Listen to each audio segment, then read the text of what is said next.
From the Journeys of Belonging to Blackness Digital Media Project, I'm Yndia Wilmot, and you're listening to the podcast, Talking Journeys of Belonging to Blackness. Joining us today is Glory Edim. She is a writer and founder of Well-Read Black Girl, a book club whose goal is to showcase the universality of Black women through literature and provide space for Black women readers and writers to connect and grow in conversation. Since 2015, Well-Read Black Girl's Reading Network has steadily grown in membership to include almost 250,000 people online via Instagram alone. In 2017, Glory and her team organized its first Well-Read Black Girls Festival, which featured award-winning writers, including Jacqueline Woodson, Tayari Jones, and Renee Watson. In 2018, Glory published her first book, an anthology of inspiring essays by Black women writers called Well-Read Black Girl, Finding Our Stories, Discovering Ourselves. To date, Glory has received a host of awards and recognitions, including the Madam C.J. Walker Award from the Hurston Wright Literary Foundation, the Innovators Award from the Los Angeles Times Book Prize, and an Outstanding Literary Work nomination from the NAACP Image Awards. In addition to being a new mother, Glory is in the process of birthing two new book projects, a memoir and her second anthology, which we look forward to hearing more about. Welcome, Glory. Hi, how are you? Thank you for having me. Oh, thank you so much for joining us. And you're kicking off our season 2 of the podcast series. So what a way to start the fall. Oh, this is incredible. I'm glad to be a guest. I am a fan of your work. And in addition to just enjoying the book itself, I'm really a fan of what you've been able to accomplish with Well-Read Black Girl, particularly in the ways you've used the platform of a literary network to intentionally highlight narratives that are often ignored or ones that disappear from our collective consciousness as it relates to African-descended womanhood, the beauty and the diversity of our voices and experiences. I enjoy speaking to people like yourself, and I often wonder, how did this person get here? What was their journey like? Why do they do what they do? So you ready to get into it? Yes, I am. Act 1, Call to Adventure. As a writer, entrepreneur, of course, there are paths that we take and processes that we engage in to get us to where we are today. And sometimes we do that emotionally. We have spiritual processes, intellectual ones, and so on. How did you become interested in doing the work you do today? Well, it was a long and very unexpected journey. And I think it really started for me at Howard University. My alumni really supported me and made me feel seen and loved.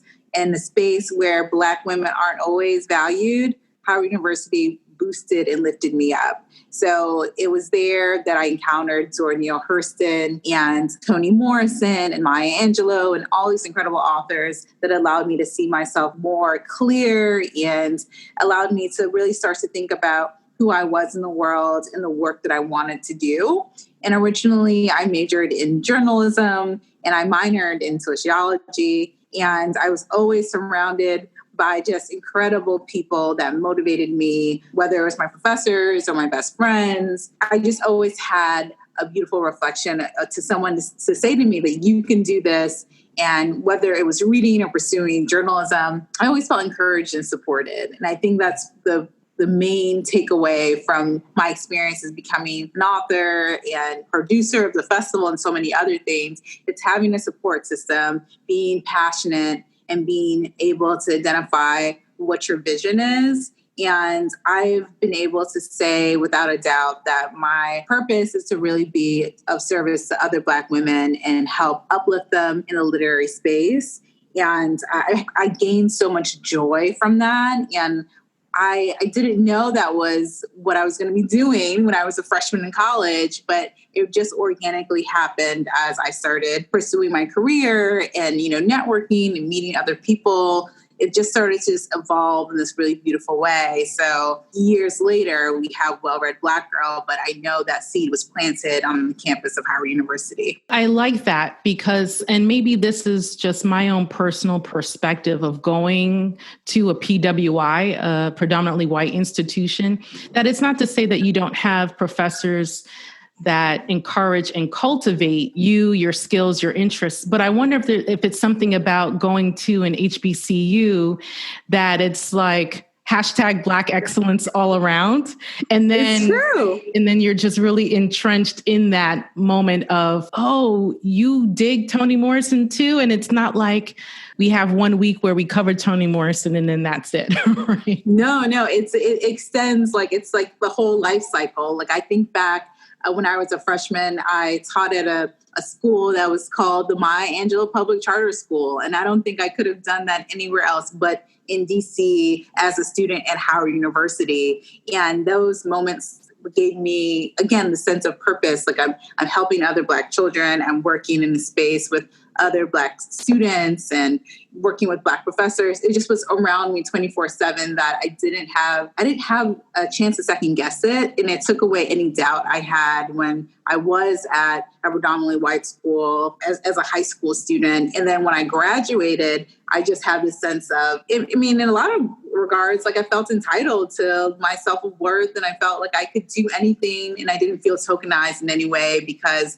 I knew that I was very deserving of it. And Howard allowed that to happen. I also think I dreamed a lot about, like, becoming a writer as a child. I found that as I, like, reflect as a new mom, I think that sense of dreaming is also like a sense of planning. In my own way, I was kind of planning to become a writer, but I didn't know how it was going to happen. And I just had to continuously think and meditate on it and manifest it. And it came to fruition through a lot of hard work, obviously, but it was a dream that I always had. I appreciate that reflection because I think as a person who also consumes, internalizes, and just loves to be in a space where there's stories that resonate and that are cognitively sticky, where I'm like, I get that. There's always like a divide, I think, when I speak to people who are writers versus people who enjoy reading other writers or people who just read books. Mm-hmm. What I mean by that is that people who read books, it's like, oh yeah, if you write, that's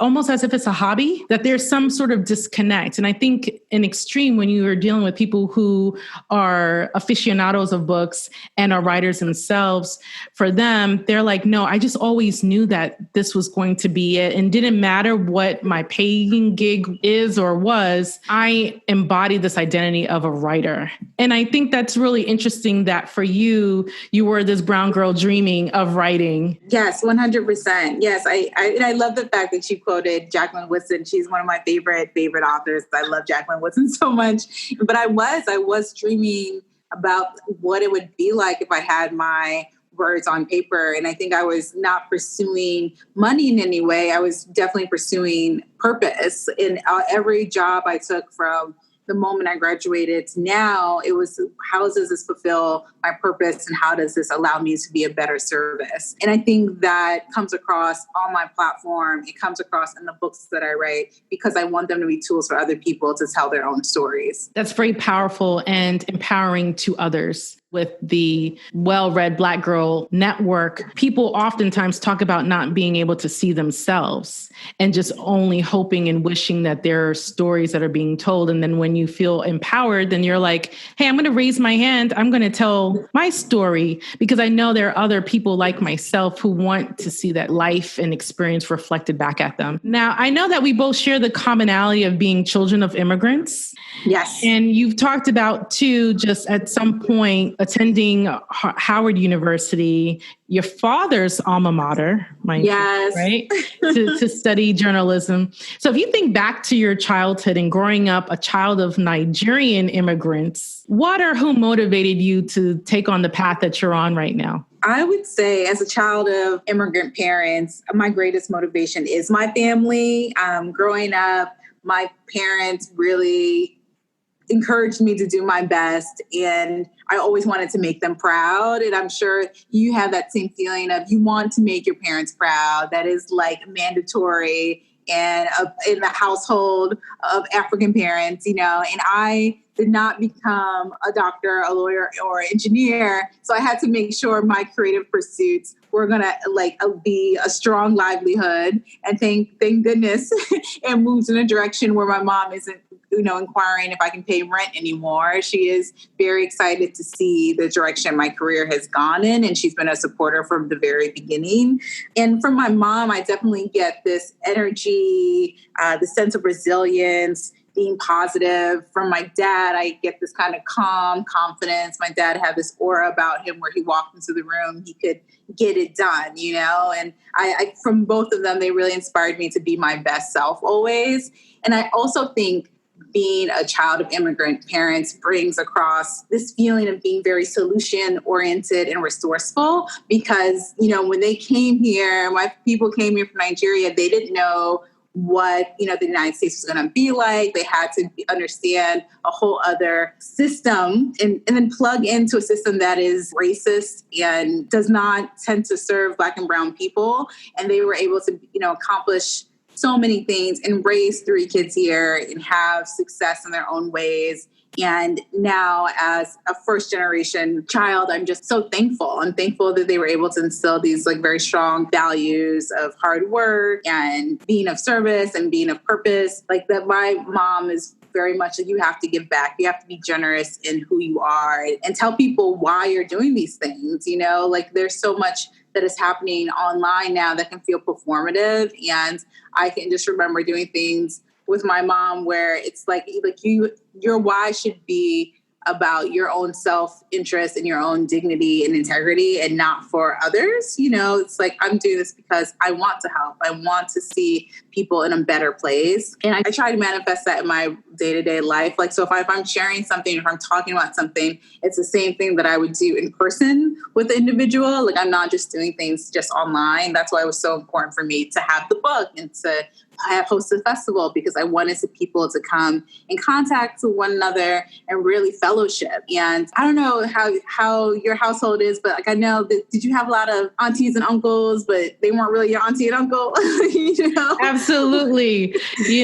And you can't say that's play auntie or whatever. No, that's auntie so that's uncle, right. So that's cousin, Yeah, it's this sense of family. And I'm I when I say community, that's what I'm thinking of. I'm thinking of kinship, and I'm thinking of how can we help each other in this industry of books that wasn't built or designed for us to flourish. So the idea of us buying each other's books and promoting one another. And if I have a literary agent that you can talk to, or if I have an editor that I think you'd be a good fit for, sharing information and being transparent around resources feels very necessary. And I definitely saw that within my parents. They shared information with other immigrants, whether they were Nigerian or not. They worked together and they made a community out of no community. And so that really inspired me, my family. And now that I'm a new mother myself, I'm trying to also instill that into my child. I want him to feel like he's part of a larger community. Honestly, when it comes to Black women in general, Black women are constantly passing down stories to one another, generations after generations. And I think that's also something that is so dear to me when I think about family and this idea of we need to keep legacies alive and pass things down to our children. Dad actually passed away 2 years ago. And when my son was born, I just saw his face and I just was oh my gosh, my dad is here. My dad is part of this experience, even though he's not physically not here, but his spirit is here and he's lives within my son. So I definitely channel that energy. And I think about the work that I'm doing as ancestral work too. So it's very important to me that my background and my history as a Nigerian American, it shines through the work that I do. Even myself being a parent, it's just so interesting where there are things about your children and you can see your ancestors or those that came before you just manifest in these very interesting ways. And I think it's just a lovely reminder of people may not necessarily be there with you in the same sort of physical form that you may have been accustomed to, but they're always there and you see that. And you see that in the world around us. We see that in each other and it's very comforting.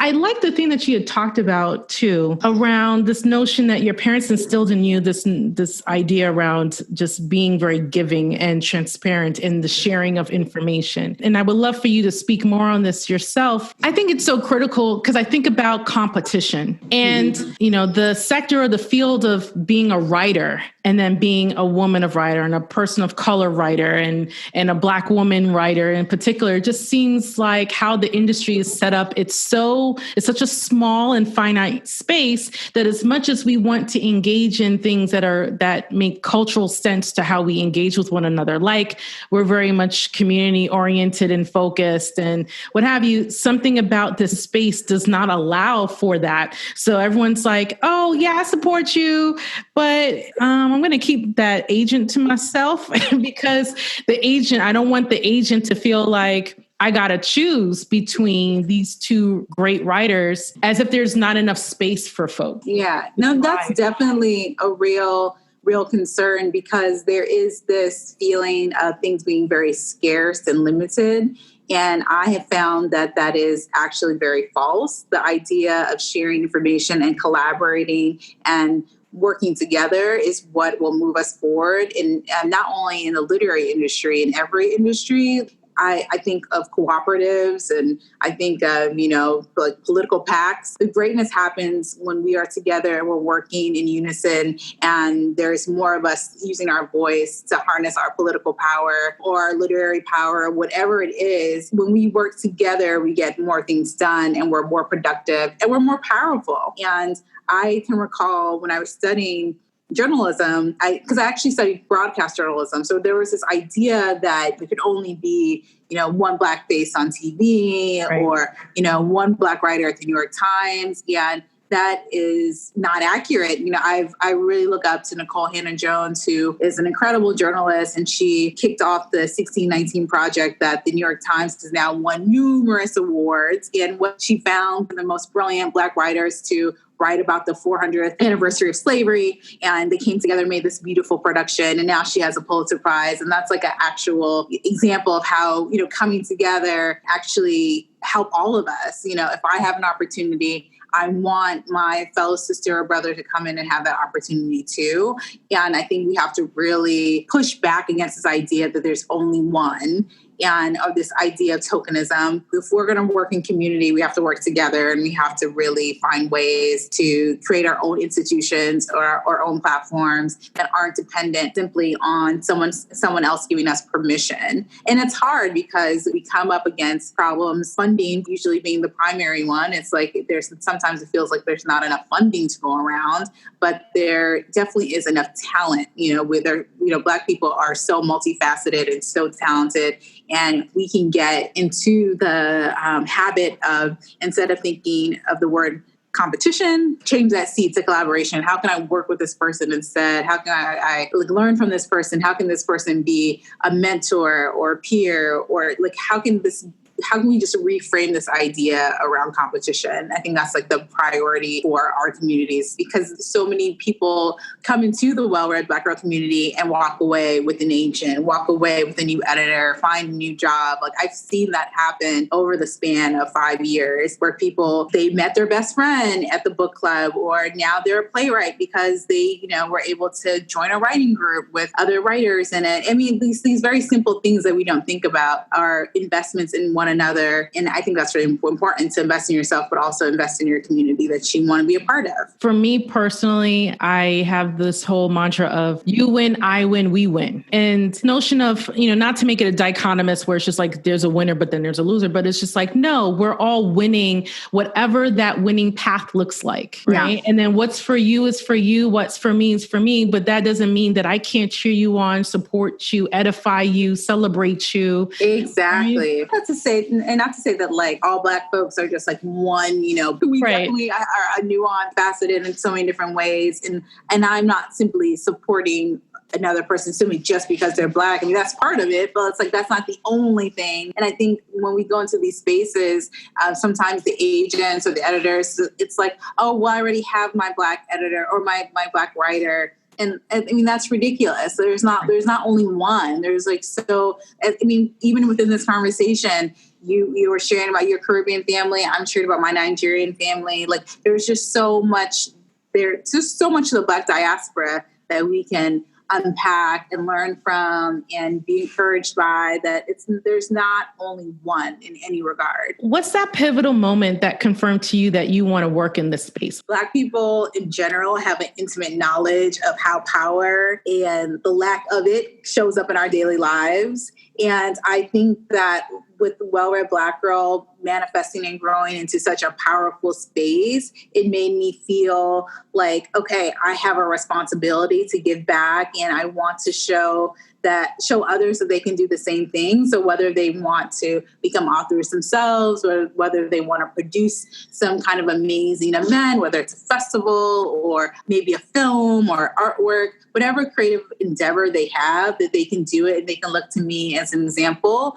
And I think the moment that really kind of changed things for me was when I did publish my book in 2018, because that was like a really eye-opening experience. I didn't think that I was going to get a book deal from that. That was as I was, building the platform. And at that time, I probably still had only maybe like 50,000 followers. It was a significant just number. 50,000, Glory. I know. Just 50. There's some influencers with millions and millions. It's all relative. But I was very pleased with it, and I was excited by the response. But I did not think it would turn into a book. I really didn't. Like, I always thought that like my book writing would come from something from a journalism pursuit. Like, I wasn't sure how, but I didn't think it would be this. And so when the agent reached out to me, and when I ended up connecting with my editor and finally writing it and putting it all together and going through that whole process, that was the moment that it became very real to me. It's not just on Instagram. It's not just a social media following. It is a book that will live in a library, on a bookshelf, in a school forever. And people will be able to reference this just like I reference Mari Evans and how I reference Toni K. Bambara and all these incredible writers that I have on my shelf that wrote their books years and years ago, that someone else can have that same experience with my book. And that really felt very affirming and life-changing. And it took how I thought about the process to a whole nother level. Keyword being responsibility, like how I'm working with young people, how I'm thinking about the future and legacy. I'm excited for my son to read the book and, learn about his mom in a different way, and now I'm working on another book and I have another anthology coming out. So I feel very grateful to have that opportunity and to have people read my words and be inspired by them. Act 2, The Road. Your first anthology, the Well-Read Black Girl Anthology, its premise asks its contributors to reflect on how Black girls become Black women writers. So I think I'd be curious to hear you speak on is how do you decide to show up in these literary spaces? First as a Black or African descended person, then as a Black woman today, especially when we are in this current hashtag climate of hashtag Me Too, hashtag Black Lives Matter, hashtag Cite Black Women movements, not only here in the US, but also globally. That's a brilliant question. Well-Read Black Girl definitely is a form of activism, and there is a direct connection between language and politics for Black women. And I think of the words of Sojourner Truth to Patrisse Cullors, who was one of the co-founders of Black Lives Matter movement. It is so important for us to have a clear appreciation and celebrate the Black identity, and again, not to see us as one set of people, but this idea that we're distinct and we're nuanced and there's context and we have a rich history. And that comes in drama, that comes in art, that comes in music. And I think it's really important for everyone to harness their voices. And I try to walk into a space and I think of myself as a person who's collecting and curating and trying to harness those voices. I really see myself as the connector in a lot of spaces, and I'm introducing others. I'm trying to share resources, and I'm also learning in the process too. One of my biggest fears around all of this, the tension sometimes feels a little bit overwhelming. Sometimes I'm worried I'm not going to say the right thing And I have to, set aside those fears and think about how I can help. And when I think about that, when I really focus on helping others and being a conduit, that helps me just move forward in those spaces, whether I'm the only Black girl in the room or I'm hosting the festival and I'm surrounded by amazing Black women who are so brilliant. Like last year when we had the festival, one of my heroes is Dr. Saidiya Hartman.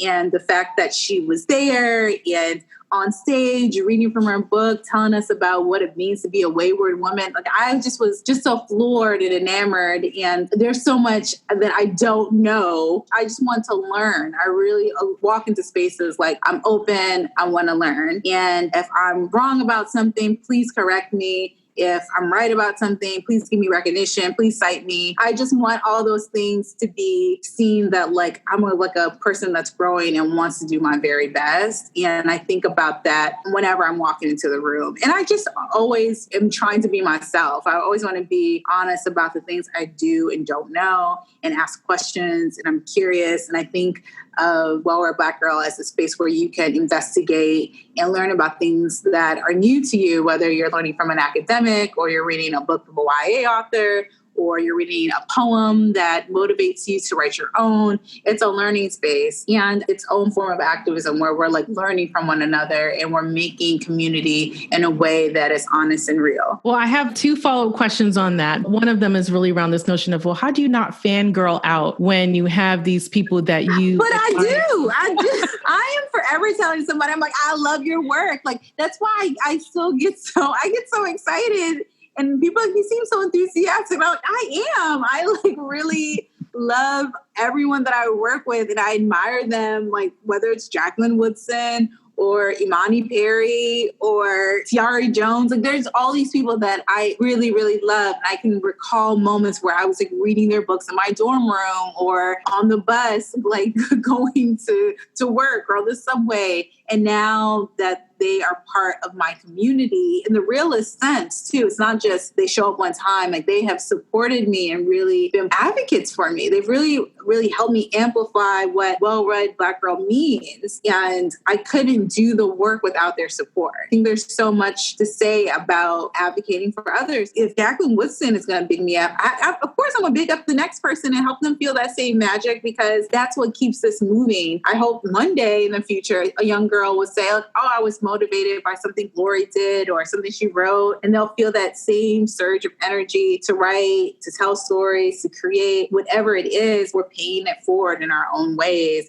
Trust me, I fangirl out. I do. Like right now during quarantine, I've been rereading all of Edgewood Standicat's work. I absolutely love her writing. Rereading Crick Crack, and I've been reading, actually I have like right next to me, Create Dangerously. Like I've just been reading every single book that I can get my hands on. Brother, I'm Dying. Like I like have been going through everything. And as I'm rereading it, I'm just in awe of her writing, but also like studying her craft, how she structures her sentences, how she tells stories. And I do that with so many of the people that I admire. Like I reread a lot and I tend to listen to a lot of books on audio too, because that just helps me see it in a new way. When I was working on my first anthology, Lynn Nottage wrote this beautiful essay about The Color Purple and rereading Alice Walker and rereading it as a young woman and then rereading it again as a mother and how her perspective changed and how she interacted with the characters changed. And I think that's a good practice for anyone who wants to be a writer, aspiring to be a lifelong writer and be a really great one, like to this idea of studying the people that you admire most and looking at their work with fresh eyes. It's really been helpful for me. So I encourage others to do it. I love that sage advice, but it also gives perspective because then you're not this passive consumer of these words, but not only do you see yourself maybe in the characters or situations, but the timelessness of these words. Right. How you are when you read the book when you were 12 versus when you're 24 versus when you're like 48. And then when you're 72, it's going to be very different because you're bringing yourself to the story in a very different way because now you've had other kinds of experiences. Exactly. Like you're bringing your life experience to it and you just have a new appreciation for the words as you mature. Yeah. How do you see this work translate globally, particularly your first anthology? Because I think that even a lot of the writers that you included, and very interesting, diverse, and you're right, that Blackness, African descended people, we're not a monolith. And so everyone's perspectives were slightly different. They were nuanced, and that people, their ancestors came from different places, whether they were based in the US or throughout the Americas. But how do you see this sort of work sitting abroad on the other side of the pond? What's been the reception from others? Are people really seeing, wow, I get what Black Lives Matter means when I read this book and I'm in Uganda or I'm in Italy, I'm in South Africa? I think what's great about the anthology is it allows you to understand Blackness in a different way. I think so many, right now with the uprising and so many of the protests, a lot of the book lists have been around academic books where it's like, how to be anti-racist, which is an incredible book by Dr. Ibram Kendi, things that kind of lay out this format of how to be, it's almost like instructions and history lessons, which we need and are so vital. But what my book offers is this emotional connection of womanhood and Black womanhood in particular, and how one discovers themselves. It is almost like an interior conversation the reader is having with the essayist. And I think that is very important. Within the opening essay, Jasmine Ward talks about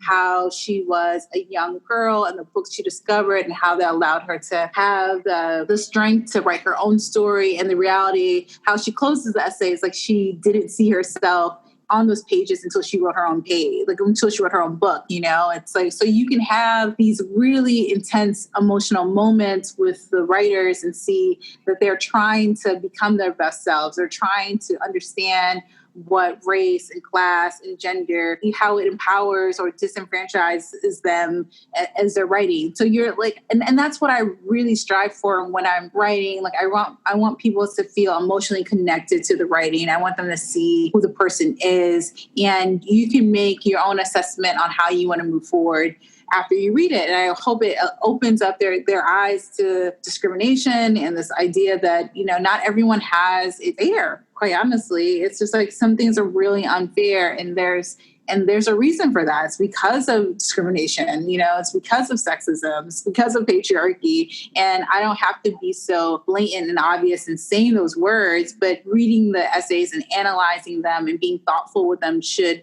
allow that to come across. And the next time you encounter a young Black woman who is trying to, live her best life, maybe you'll be more sensitive and empathetic. Maybe, that is my hope. But I think that's why the book has been coming up on a lot of reading lists. And I also offer a lot of suggestions on what to read next. So in between each of the chapters, there's tons of reading lists. And I did that on purpose because I didn't want a person to say, I've never heard of a Black playwright. I've never, read a book of science fiction written by a Black woman. Like that was just so insane to me. So whether you're an educator or just like a person who wants to expand their bookshelf, I have tons and tons of recommendations from incredible Black women. And you can't say it doesn't exist. You can't say you don't have a list to go to. So, there's just so much beauty in being a Black woman. And I'm so proud. A young Black girl who grew into a Black woman who's really trying to amplify the veiled voices of other Black women. And now everyone's saying, pass the mic. But I'm just like, we've been holding the mic. Come on, let's sing into it. And let's be loud. And let's be ourselves 100%. And let's not code switch, because that's like a whole thing too. I hope that's what the book showed. And if anything, I think the biggest critique and the biggest, next step for me was to have more voices from across the pond, have more voices reflective of Nigerian Americans or, Afro-Latinas. Like there's just so much I could have added, more Caribbean writers. Like there's so much I could have added where I can see it now. I'm like, oh, I wish I had added this essayist or told this story, And just always more. There's always more to be improved upon. And I'm hoping to do that with future anthologies, just make sure they're more inclusive and have more varied voices. Because the majority of the writers are Black American, but their benefit just to have more voices from other places and be representative of the whole Black diaspora. There are always people who are going to provide their criticism about, well, this is what you should have done and what have you. But I do love the intentionality in terms of how you divide divided up the book. And then in those transitions, you have your list, because in many ways, that's what you provide online as part of the network.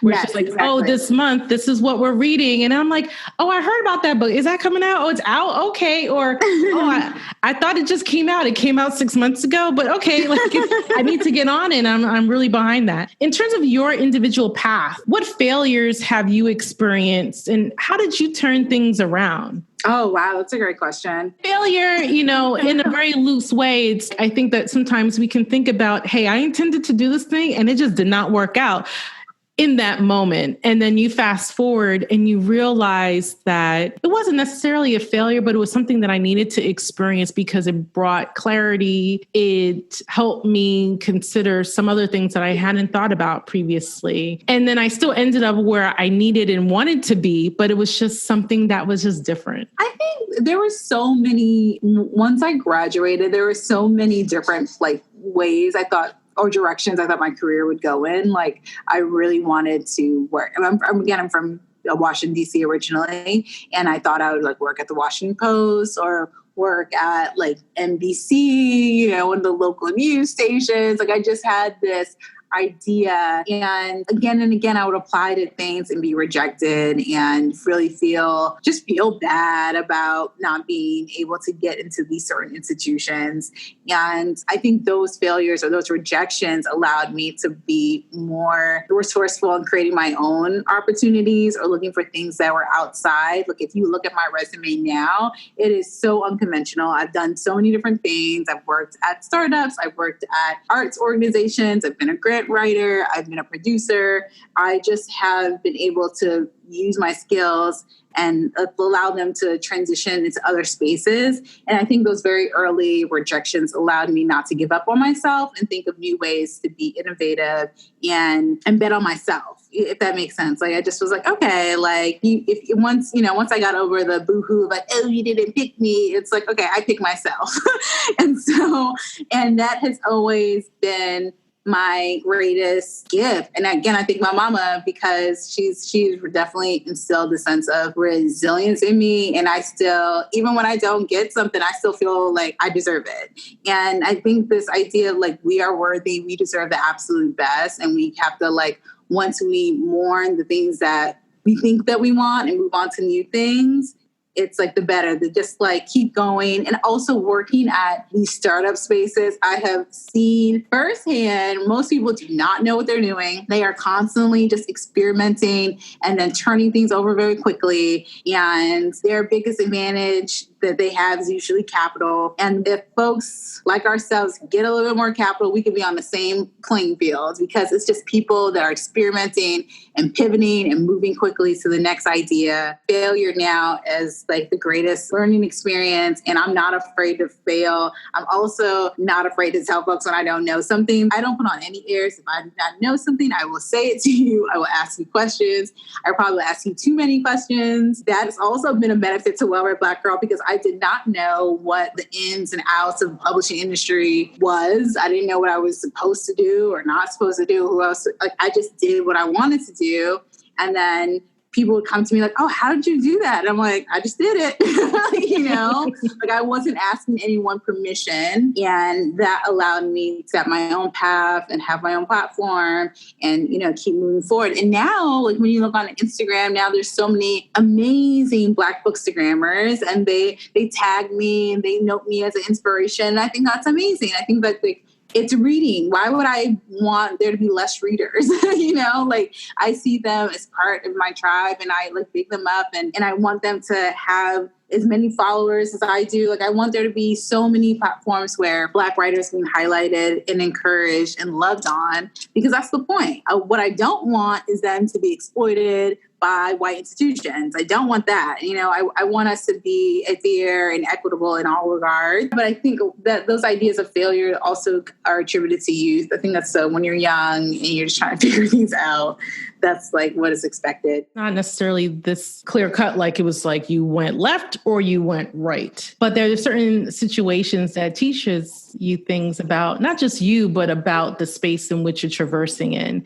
And things for you to be like, oh, now I know. So this is how I can move in this way. Or just even realizing that I'm putting so much emphasis on the external stuff that is distracting away from my internal, and that I am worthy of all that. And then sometimes the box that's already set before me doesn't work for me. And so it's okay for me to create my own box or create a different rectangle, a circle, something else. Exactly. It's always so amazing. I have a good friend where she got this amazing job, and she was there for a little bit. And so she calls me and she's like, I'm going to quit. And we were like, what? It's like, you've been there, 2 months? Like, you can't do it. Like, this is what you've been working your whole life for. Like, your law degree, your MBA, your this and that. And then you get to this place and you're like, oh, wait, I don't like it. And that happens so many times to people where you think you want this one thing and you get there and you're like, actually, this doesn't feel like what I thought it would feel like. I'm not finding enjoyment. This is no longer my passion. And you have to learn how to sunset things or mourn them and say goodbye and move on to the next. And I think sometimes people get caught up in this idea like, but I'm supposed to be this way. Or like, I have to be here for whatever reason. And that's not a real thing. Like, you set your own boundaries and standards. And if you get somewhere and you don't want to do the thing anymore, you can quit. My friend quit. And we were all shocked and surprised, but she knew her truth and she knew that it wasn't a good fit for her, despite all that time and energy she invested. And that time and energy doesn't go anywhere. It's like still part of her. It's still part of her learning experience. But when she got to that destination, she didn't want to be there anymore. And that's okay. And I think like those are the moments that we need to be forgiving and more compassionate on ourselves and say that it's okay to change your mind. It's okay to say no to something. Like, it's okay to change and grow and have new ideas and dreams. Act 3, where we land. Glory, what are you most excited about personally, professionally? What do you have going on? Oh my goodness. So right now I am planning the first ever virtual Well-Read Black Girl Festival. Because of quarantine and everything that's happening in the state of the world, we are moving the festival for 2020 online. So I'm planning everything. I'm getting authors together. I'm figuring out how to do workshops and craft seminars. And it's really exciting, but it's also very new. So I'm just trying to be very thoughtful about the curation process and how to engage people in a way that's so different than being in person. We're so used to like standing next to each other and giving hugs and doing book signings. So this is going to be a different experience, but I think it's going to be so incredible. I'll be able to reach more people online, internationally, and the audience will be bigger because it won't be how many can fit, maybe 500 people or 1,000 people in a room. It could be just way bigger. Yeah, I'm really excited about that this year. And I'm also working on a second anthology, which is going to be published with Norton. And the focus is Black girlhood in short stories. So I'm looking at a series of short stories from Dorothy West and Paul Marshall and Toni K. Bambara. So I'm curating them and I'm looking at the characters as they're coming of age and who they are, the decisions they make. So I'm really putting together a very thoughtful collection around that. And short stories are one of my favorite things. So I'm excited to kind of share that with the world. And lastly, I'm working on a memoir project too about the relationship between me and my mom and her just being an inspiration and her battle with depression and how she was able to like overcome that in an amazing way. So, and really serve as a great example for our family. So I'm working on a lot of things. And then I'm a new mom too, which you mentioned. All these things happen during his nap time. That's when we're the most productive and efficient. No, I love that. And that's exciting to hear about all the different things that you have going on in the pot. And I like the memoir slant as well in terms of you focusing on your relationship with your mother, especially now in terms of where you are in your lived experience as being a mother yourself. And I think the timeliness in terms of talking about mental health and mental wellness as well. particularly amongst African descended folks, where for so long, even in the literature, you're reading things and you're kind of reading in between the lines, like, is this person, struggling with a particular illness or situation? But it's always couched as, oh, so-and-so, Aunt so-and-so had to leave. Right. Just pray about it. Just pray about it. Right. Exactly. And so I really do like that you have these very interesting projects too that are happening simultaneously, but they're doing different things. One's very personal in terms of familial, but then also another one is still very much revealing about who you are, your interests, the things that speak to your heart song in terms of the literature. And I think my last question about your projects in particular is just, how do you then go about the process of even identifying, even for your first anthology, who's going to be a part of it? And then now with the second anthology, when there's a plethora of so many different stories, like, how does one narrow it down? Like, that would be stressful. Honestly, if my desk wasn't so messy right now, I'm at my desk, I wish I could show you my desk, because there are just books and books everywhere. And I think sometimes people don't realize how many books you have to read to write a book. You have to do so much like research and citing and thinking. And I'm really doing a lot of rereading of books that I read as a child. And then I also have kind of this running list in my head of things books that I just can't forget. So if a story just sticks with you for years and years and years, I'm like, oh, that has to go in because that was like my story. So, for example, I have here Drinking Coffee Elsewhere. ZZ Packer is, just the queen of short story collections. And that's her one book. Like, I was always like, when is she going to write another book? And I know she's an incredible, accomplished academic and professor, but that collection is one of my favorites. Same thing with Dorothy West. I absolutely love her. So yeah, I just do a lot of rereading. And right now I'm actually thinking of looking for coming of age stories that are more gender nonconforming and, have a different lens on what it means to grow up and, looking at girlhood in a different way. So yeah, I'm just rereading a lot. Like I go to archives, I go to libraries, I'm just digging. I found this amazing collection, the one short story collection that Rita Dove wrote. I found that, reading that for the first time. There's just so much reading that has to be done. There is an author that I had read a long time ago that I want her to be in the collection. Her name is Dana Johnson. She has this great story called Melvin in the 6th grade, and talks about a young girl who has a crush on a boy. Like, she lives in West Covina in California. And this boy moves from Oklahoma, and they're so different. She's new to the neighborhood in California, and he's new to California in general because he's from Oklahoma. And it's like the cutest story, and brings up all the feels of like having your first crush.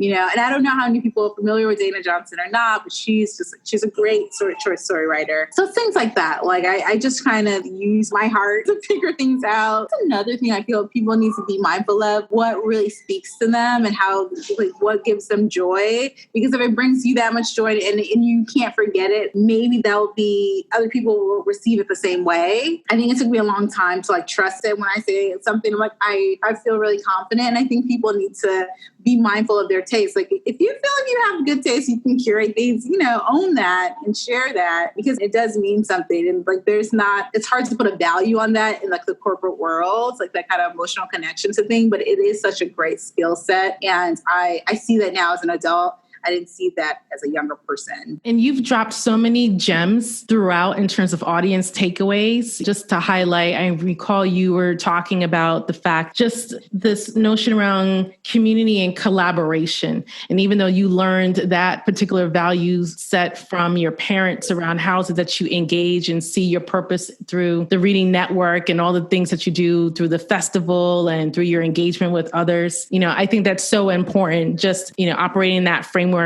And then being able to just how you show up in spaces and owning it and not apologizing for it. And that sometimes we may take a path, and with the pivot, we might create something else. But it's that entrepreneurial spirit, I think, is at heart in terms of some of the things we talked about. Yes, I think there's practical parts of entrepreneurship that you can learn, and that you got to know the accounting side of this, and you got to pay your taxes. And even before you make the great leap, I do encourage folks, saving some money. That does work. You should don't go out here being broke.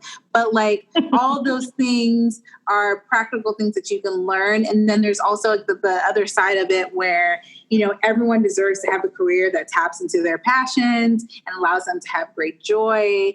And I think if you can find that joy and really hold on to it, it makes the logistics and the hard work it makes it easier. It's always going to be days where you're like, oh, I don't want to do this, or you're frustrated. You're going to come up against things that feel like barriers. But if you're truly, truly passionate, you'll continue and you'll persevere and it'll keep growing. And I think there's something beautiful about the longevity of things too. Like I'm really excited to see, I'm hitting year 5 soon, but I can't wait to see what this looks like in 10 years. I can't wait to see what it looks like when I step away from it and maybe someone else like comes in and fills the role as an executive director, or maybe I go back and do something with my alma mater at Howard. It's just so many things that I'm open to and I'm receptive that I just I do my best to stay open. Just whatever comes my way, whatever opportunity, I try to say yes when I feel like it's going to serve the greater goal, my greater mission. And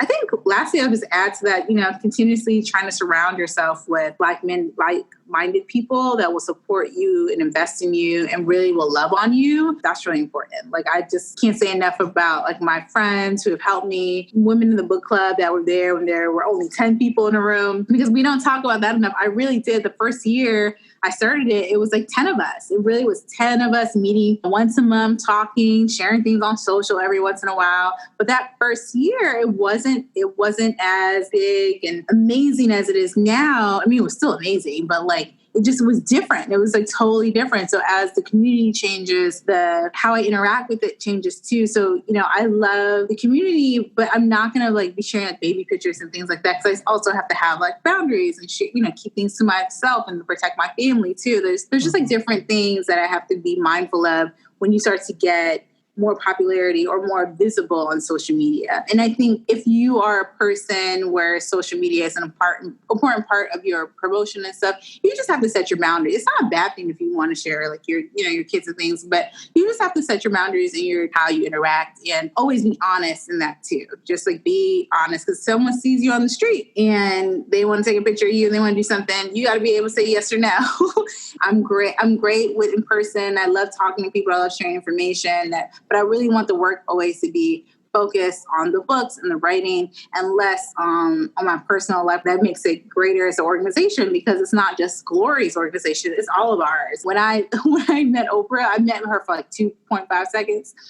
It was great because everybody was like, oh my God, it feels like I met her too, And I'm like, that's great. That's how I wanted to be. I wanted to feel like we're all in this, or reading together, we're celebrating together, we're sharing information. Like it's a us thing, it's a we thing. It's not just an I. So thankful that you're able to just share so much, particularly about your journey of belonging to Blackness. I think this has been so much fun. Thank you so much. I think that you're doing an incredible job with this podcast and this project, because it's so important for us to know where we're from and be proud of that and celebrate that. And I think what is going to be so important for us moving forward is knowing our talents and not downplaying them. And I think you have identified your talent. You have an incredible talent as a writer and as a podcast host. And it's important for you to continue to share that with the world. Share it with the world. Thank you so much. From your lips to the ether to the heavens, all of that. Thank you so much.